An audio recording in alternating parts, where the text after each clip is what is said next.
Ce qu'on nous présente ce matin, c'est des échappatoires, des compensations, puis des délais, avec des cibles qui sont absolument ridicules.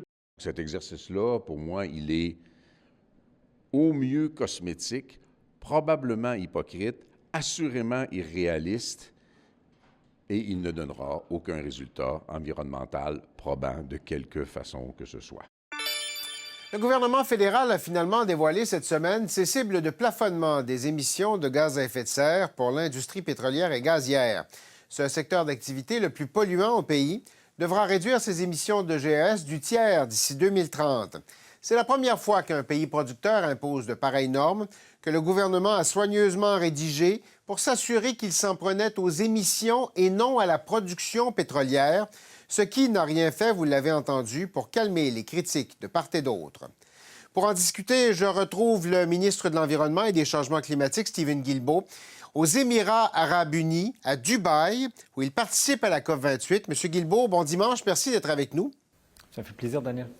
Monsieur Guilbeault, vous avez annoncé jeudi votre marché d'échange des émissions pour l'industrie pétrolière, ces fameux plafonds d'émissions.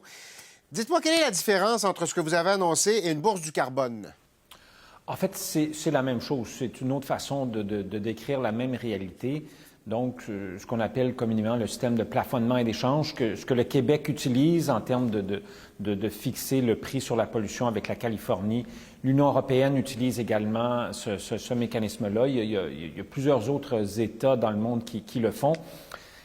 Ce qu'on veut faire dans le cas du pétrole et du gaz, et c'est une première au Canada, on n'a jamais fait ça. Donc, on utilise la réglementation pour fixer un plafond sur les niveaux de pollution, un plafond qui va diminuer dans le temps pour permettre au Canada d'atteindre nos objectifs de 2030 et les objectifs de carboneutralité de 2050. Le plafonnement des émissions ne s'appliquera qu'en 2030. Pourquoi si tard? Pourquoi ne pas avoir commencé dès maintenant? C'est pas très différent des autres règlements que j'ai promulgués ou que je suis en voie de promulguer, que ce soit la norme zéro émission pour les véhicules, donc qui veut que 100 des véhicules vendus au Canada, les voitures, soient zéro émission. L'échéancier est 2035. Pour le réseau électrique que nous voulons carboneutre, c'est également 2035. Pourquoi ces délais-là? Bien, ce n'est pas des délais, en fait. C'est parce qu'il faut donner le temps à l'industrie de faire les investissements, de faire les transformations nécessaires pour atteindre ces objectifs-là. Ce sont des investissements de milliards de dollars. Ça ne se fait pas en criant ciseaux. On a des obligations de consulter les peuples autochtones, les provinces. Il faut faire des évaluations d'impact, des consultations publiques pour que les gens sentent qu'on n'essaie pas de leur passer quelque chose en travers de la gorge ou en cachotterie, mais que tout est fait de façon transparente et que les décisions qui sont prises sont prises en connaissance de cause. On a parlé dans le passé, vous et moi, des revers que les tribunaux vous ont imposés, la Cour suprême sur toute la question de l'évaluation d'impact des grands projets, les tribunaux fédéraux concernant le plastique à usage unique. À quel point est-ce que ces revers-là ont influencé les plafonds que vous avez annoncés jeudi? On a pris du temps, peut-être un peu plus de temps pour nous assurer que dans ce cas-là, on était vraiment dans les champs de compétences fédérales. Et comment est-ce qu'on fait ça? Bien, en nous assurant qu'on s'attaque à la pollution et non pas à la production de pétrole et de gaz, mais on vise vraiment la pollution. Et bon, s'il y aura des recours juridiques, ce qui sera probablement le cas, puisque l'Alberta et la Saskatchewan ont contesté à peu près tout ce qu'on a fait en matière de politique environnementale. Alors, je vois difficilement pourquoi ce serait une exception dans le cas du plafond, mais on est très convaincus que nous sommes en terrain solide. Vous n'avez pas appliqué ces plafonds-là aux raffineries. Je sais que vous allez me dire, il y a déjà un plafond qui est imposé aux raffineries. Il y a déjà des mesures qui comptent pour une quinzaine de pourcents, mais elles sont plus basses que ce que vous imposez à l'industrie pétrolière et gazière. Pourquoi ne pas avoir été un peu plus loin avec les raffineries? Elles polluent aussi. Parce que la réalité de différents secteurs n'est pas la même. Quand vous regardez notre plan de lutte au changement climatique, le secteur de l'électricité, de la production d'électricité, va réduire les émissions de plus de 60 d'ici 2030. Les industries lourdes sont en mode réduction, mais il y a des secteurs, pétrole et le gaz, on en a parlé, mais aussi le secteur de l'agriculture où les réductions à l'horizon 2030 dans le secteur agricole sont très modestes. Parce que c'est une réalité différente. On parle de 200 000 entreprises agricoles, souvent familiales. Alors, on comprend que ça va prendre plus de temps. Donc, on ne peut pas, en matière de lutte au changement climatique, avoir une approche mur à mur et dire que ça va être le même niveau de réduction partout.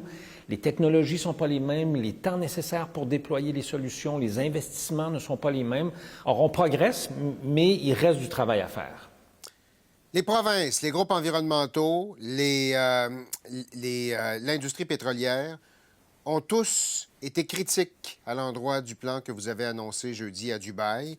Qu'est-ce que ça vous fait dire, ce que vos mesures ne font plaisir à personne? Peut-être qu'on a atteint la cible si tout le monde est insatisfait. Si l'industrie avait crié victoire, les écologistes auraient dit « Mon Dieu, ça n'a pas de bon sens ». Si les écologistes auraient crié victoire, l'industrie aurait dit « Ça n'a pas d'allure ». Mais cela étant, moi, j'ai quand même vu, je pense à Équiterre qui salue la décision du gouvernement fédéral, mais qui nous demande d'aller plus loin. J'ai vu la Fondation David Suzuki qui applaudit le gouvernement fédéral, qui met en place cette mesure-là alors qu'on a des vents de face de la part des provinces et de l'industrie. Donc, je pense qu'on essaie d'avoir une approche qui est pragmatique, qui est ambitieuse. Ça ne sert à rien de mettre de l'avant des règlements qui seront contestés ou on va perdre devant les tribunaux. Ça sert les intérêts de personne, ni de la société canadienne, ni des groupes écologistes, ni de la santé des Canadiens et des Canadiennes. Alors, il faut faire preuve d'équilibre dans tout ça, mais ce qui est important, c'est qu'on continue d'avancer en matière de lutte au changement climatique, malgré certains vents de face, et on lâche pas, on continue. J'aimerais vous entendre sur un débat qui a eu cours au Canada la semaine dernière, au Sénat, sur le projet de loi C-234 qui réclamait des assouplissements à la tarification carbone pour le secteur de l'agriculture. Ça a été défait au bout du compte avec un amendement. Est-ce que vous avez eu peur que cet amendement-là, que ce projet de loi soit adopté puis que vous vous retrouviez dans une situation où la loi vous imposait de faire de nouveaux assouplissements à la tarification carbone? Comme le premier ministre l'a déjà dit à plusieurs reprises, il est très clair pour lui qu'il n'y aurait pas de nouveaux assouplissements à la tarification carbone. On est très heureux que le Sénat en ait décidé ainsi également. Bon, on pourrait se poser la question, qu'est-ce qui serait arrivé si, mais ce n'est pas ce qui est arrivé. Ce qui est arrivé, c'est qu'il y a des amendements qui ont été amenés à ce projet de loi-là qui va devoir revenir en Chambre et faire l'objet d'un vote à nouveau. On verra ce qui va se passer à la Chambre des communes, mais moi, je suis confiant qu'il n'y aura pas de nouvelles exceptions à la tarification carbone au Canada au cours des prochains mois, puis tant que nous serons au pouvoir. Stephen Guilbeault de Dubaï aux Émirats arabes unis, merci d'avoir été des nôtres. Merci à vous, Daniel. Au revoir.